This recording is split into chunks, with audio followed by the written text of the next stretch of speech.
Bonsoir Jean-François Bonnol. Bonsoir Jean-Marc Pulvar. Vous êtes candidat réellement pour être député ou bien vous saisissez une opportunité pour aller compter vos voix pour les municipales de 2014 à Rivière-Pilote? Monsieur Pulvar, je suis quelqu'un d'extrêmement raisonnable, d'extrêmement sérieux, et je respecte les gens. Je suis candidat parce que j'ai envie d'aller servir mon pays à l'Assemblée nationale française. Je veux dire une chose, monsieur Pulvar.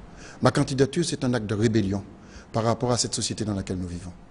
Société qui est bloquée, qui est figée, qui est confisquée et qui ne marche pas et sur lequel tous les élus pensent être heureux. Moi, j'estime que ça ne marche pas. Et je viens... Comme le Messie, vous allez tout régler? Ce n'est pas une expression que j'utilise, mais je redis, ma candidature, c'est un acte de légitime défense pour la population de ce pays qui souffre. Monsieur, permettez-moi. Je viens d'en bas.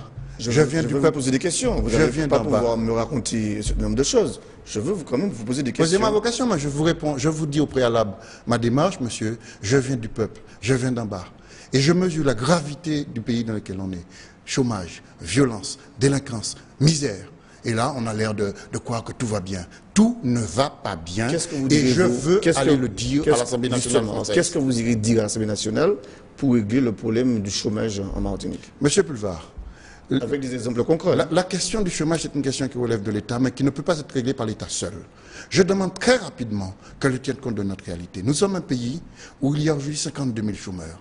Un nombre extrêmement important de jeunes diplômés qualifiés qui ne travaillent pas. Je demande deux choses à l'État du point de vue du chômage rapide, que l'on peut traiter, qu'on peut essayer de faire.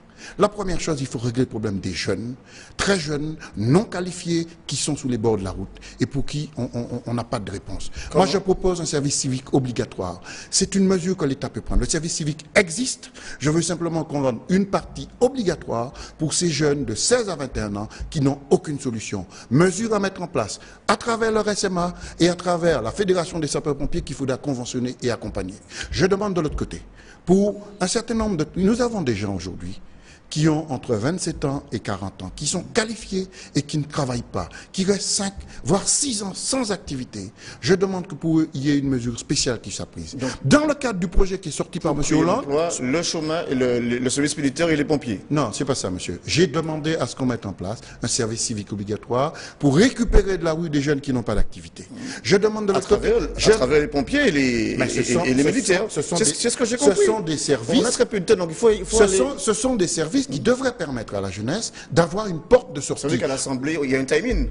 L'Assemblée, quand vous parlez. 5 minutes de parole. Voilà, donc on a 5 minutes ce soir. Vous savez que j'ai travaillé pendant 10 ans à l'Assemblée nationale et que je connais comment ça marche. Donc je sais dire que simplement, cette mesure-là est urgente et utile et qui pourrait très bien s'adapter avec la proposition de M. François Hollande. La deuxième mesure, qui est une mesure exceptionnelle dérogatoire, qui consiste à développer des emplois solidaires avec des entreprises que l'on va conventionner. Vous avez des chômeurs qui perçoivent le RSA, qui sont couverts par la couverture médicale universelle, pour qui je demande que l'on fasse simplement qu'on permette aux entreprises de payer le complément entre RSA pour leur donner des pistes. J'ai des pistes, monsieur. À charge pour vous de continuer à convaincre. Si vous êtes élu demain, est-ce qu'il y a une commission que vous envisagez qui vous intéresserait à l'Assemblée? Il est évident que j'essaierai de la commission des affaires sociales et culturelles, puisque c'est une commission qui rassemble un ensemble de dossiers qui m'intéressent. Je m'intéresserai également aux affaires étrangères, puisque j'ai une formation qui m'attire vers ce domaine-là. Et nous, dans la Caraïbe, nous avons besoin précisément que la politique de la France dans la Caraïbe puisse nous permettre d'ouvrir de nouveaux marchés.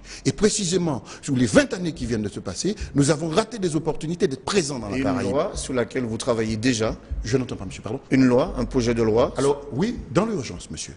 Et je proposerai très vite que l'on puisse prendre une mesure, je proposerai une proposition de loi visant à rendre ce que j'appelle l'assistance éducative obligatoire. Créer un droit pour l'assistance éducative pour les familles. Parce que vous savez très bien que nous avons un certain nombre de familles, monoparentales ou pas, qui rencontrent un certain nombre de difficultés d'accompagnement des enfants et qui ont besoin d'avoir un soutien. Or, cette assistance obligatoire cette assistance éducative n'est pas obligatoire. Je veux qu'elle devienne obligatoire pour accompagner ces familles et protéger les jeunes.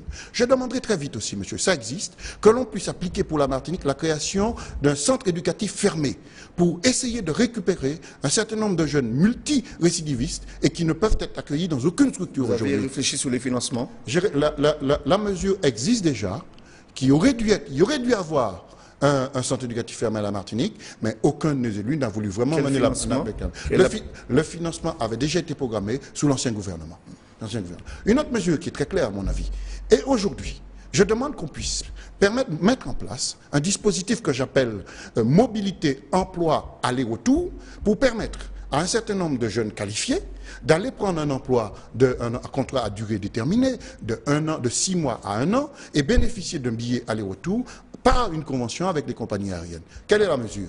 Vous êtes demandeur d'emploi, il y a un poste qui s'ouvre à Paris ou ailleurs, qu'on puisse vous permettre d'avoir la possibilité d'aller répondre à cet emploi et ensuite de revenir chez vous, de l'exercer, revenir chez vous en payant un billet à tarif réduit. C'est une mesure que l'État doit supporter parce que nous ne pouvons plus accepter la gravité du chômage comme ça dans notre pays. Merci. C'est moi qui vous remercie, monsieur. Bonne soirée à vous. Merci, monsieur.